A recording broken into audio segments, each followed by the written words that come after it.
அது என்ன நான் நினைக்கிறேன் சொல்லி கொடுத்த மாதிரி இன்னொரு வாட்டி அவங்களுக்கு சொல்லிடுங்க. வீடியோ பார்க்குறாங்கல்ல அவங்களுக்கு சொல்லுங்கள்.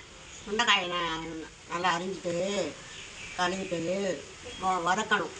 நல்லா வதக்கிட்டு உளுத்து பருப்பு கொஞ்சோண்டு வறுத்துக்கிட்டு பெருங்காயம் கொஞ்சம் வச்சுக்கிட்டா நல்லாயிருக்கும்.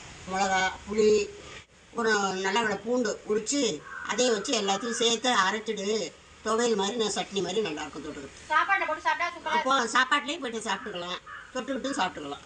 சாப்பிட்றீங்களா? சாப்பாடு ரெடி ஆகிட்டு கொஞ்சோண்டு போய் துவையல் வைக்கலாம்.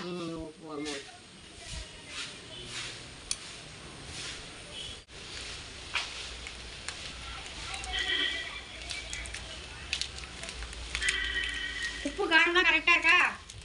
எல்லாம் கரெக்டாக இருக்கா? நல்லா இருக்கா? நல்லா இருக்குது. உப்பு காரமெல்லாம் நல்லா கரெக்டாக இருக்குது. இதே மாதிரி செஞ்சு எல்லோரும் சாப்பிடுங்க. ரொம்ப சந்தோஷம்.